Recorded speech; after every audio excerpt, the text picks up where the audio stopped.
Alright, my people, we are going to be making doors and windows for the front of our houses. So let's go ahead and see how to do this.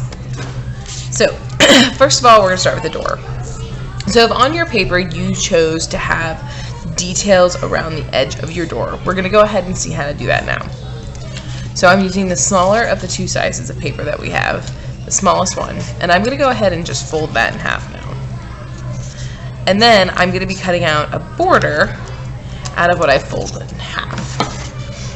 So maybe you guys had the swan detail or you had the pediment detail, but whatever you chose to do, you're just going to cut out half of it like this.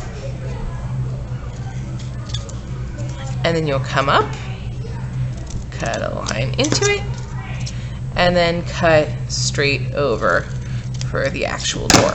So when I open this up, because I cut on that fold, it's going to be the same on both sides. So I'll have the details just like that.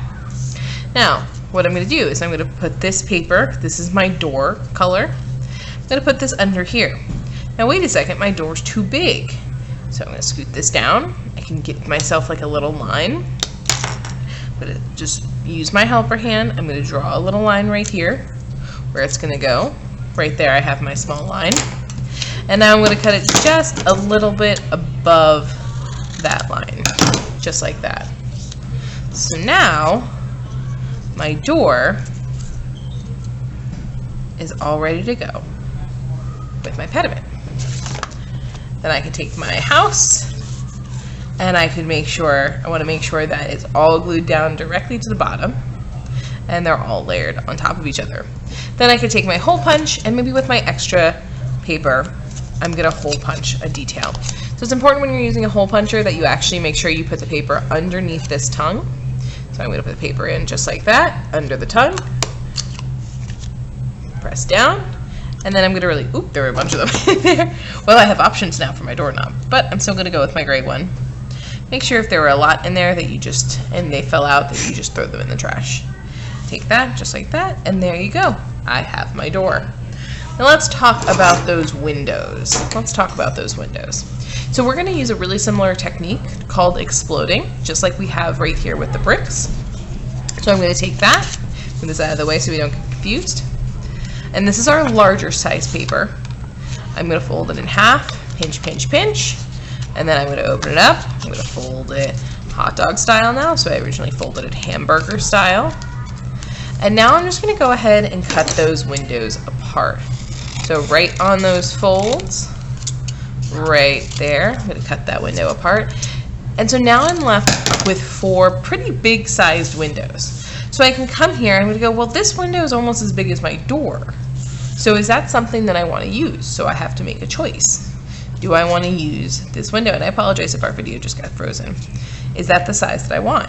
Well, if it's not, typically windows go in pairs. I can take it and I can cut down my window. I'm going to make it a little bit smaller. And then there we go. Now a lot of times windows have those little details in them. So let's go ahead and see a really easy way on how to do that. I'm going to take this. I'm going to cut in half just like this. Layer those two on top of each other. And then cut right here. So I'm actually going to make 6 sections. So I'm going to put these two together like that. And then I'm going to take this one, cut again, those two together there, and I can rearrange them so they work better in just a minute. So now I'm going to take those, I put a dot of glue on the back of them, and there we go. I have my window and I have my explode technique. If you're working on making something like a fan window or an oval window, folding it in half and cutting it all at one time, make sure it's even on both sides. So maybe if you were making a fan window, do like that. Or if you were making one of those oval windows, you can fold it again, just like this. I can cut it one time and it's going to be the same on both sides. Do an oval window, just like that. All right, my people, have fun, enjoy making your windows and your doors.